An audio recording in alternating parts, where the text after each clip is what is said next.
तो सभी बहन भाइयों को जय श्री राम। ठीक है, तो कबीर जी को तपस्या का घमंड हो गया।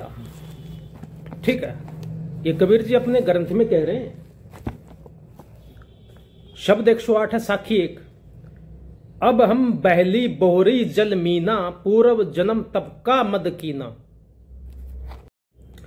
कबीर जी कह रहे हैं कि अब मैं बोहरी, फिर से जलमीना, जल की मछली के समान संसार के दुख रूप जल की जीव रूप मछली बहली हो गया हूं। अर्थात पूर्व जन्म में साधन संपन्न होने पर भी निम्नलिखित कारण से मुझे पुनः जन्म लेना पड़ा, फिर से दोबारा जन्म लेना पड़ा। कबीर को पूर्व जन्म मैंने पूर्व जन्म में तप का मद, अहंकार किया था, मद किया था, तपस्या का घमंड किया था, इसी कारण फिर से जन्म लेना पड़ा है। ठीक है,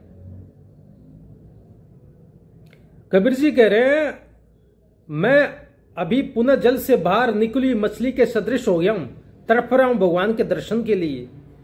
ठीक है, अर्थात पूर्व जन्म में तप किया न होता तो भगवत दर्शन की इतनी उत्कंठा नहीं होती। भगवान के दर्शन चाहते हैं कबीर जी। इससे प्रतीत होता है कि पूर्व जन्म में मैंने अवश्य तप किया था, किंतु पूर्व जन्म में तप का मुझे गर्व हो गया था, घमंड हो गया था, इसलिए जन्म में भगवत दर्शन के लिए इतनी लगन होने पर भी दर्शन नहीं होता। अब एक बात तो ये साफ होती है कि पूर्व जन्म की स्मृति कबीर जी को थी। ठीक है, कार्य मात्र कारण जन्य होते हैं, अतः कार्य से कारण का अनुमान किया जा सकता है, किंतु प्रतिबंधक उपस्थित होने से कार्य की उत्पत्ति नहीं होती। इस रीति से पूर्व जन्म का गर्व इस जन्म में भी भगवान के दर्शन में अभी तक बाधक है।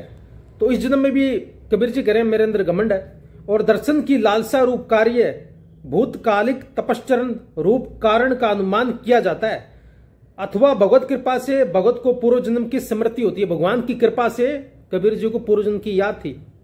ठीक है, अब कबीर जी को त्रिकालदर्शी थे, महात्मा पुरुष थे। इसे यह सिद्ध होता है कि भगत को किसी दशा में गर्व नहीं करना चाहिए। यह कबीर जी ने अपने दिल की साफ साफ बात कह दी है।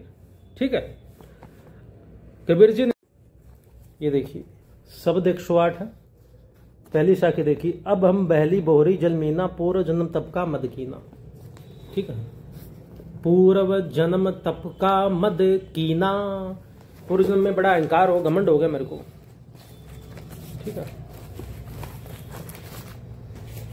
इससे संबंधित एक कथा है, पद्म पुराण है। ठीक है, आपने नरोत्तम ब्राह्मण की कथा सुनी होगी। ठीक है, नरोत्तम ब्राह्मण की कथा पद्म पुराण गीता प्रेस से आपको मिल जाएगा, और सृष्टि खंड में आती है, पेज नंबर 185। कहते हैं पूर्व काल की बात है, नरोत्तम नाम से प्रसिद्ध एक ब्राह्मण था। वह अपने माता पिता का अनादर करके तीर्थ सेवन के लिए चला गया। सब तीर्थ में घूमते हुए उस ब्राह्मण के वस्त्र प्रतिदिन आकाश में सूखे करते थे। आकाश में इसे टांग देते थे, आकाश में सूखते थे। सिद्धि आ गई मतलब। इससे उसके मन में बड़ा भारी अहंकार हो गया। वह समझने लगा मेरे समान पुण्यात्मा और महायशस्वी दूसरा कोई नहीं है। एक दिन वह ऊपर मुख की ओर करके यह बात कर रहा था, इतने में एक बगुले ने उसके मुंह पर बीट कर दी। तब ब्राह्मण ने क्रोध में आकर उसे शाप दे दिया। बेचारा बगुला राख की ढेरी होकर पृथ्वी गिरा पड़ा। बेचारा बगला राख की ढेरी होकर पृथ्वी पर गिर पड़ा। बगले की मृत्यु होते ही नरोत्तम के भीतर महामोह ने प्रवेश किया। उस पाप से ब्राह्मण का वस्त्र अब आकाश में नहीं ठहरता था, क्योंकि आप कोई तपस्या करके, कोई साधन करके, ठीक है, कोई शक्ति अर्जित करते हो, ठीक है, कोई सिद्धि अर्जित करते हो और उसके बुरे कार्य में लगा देते हो, शाप आदि दे देते हो, या और कोई बुरे कार्य में लगा दिया, तो वो सिद्धि ज्यादा दिन ठहरती नहीं है।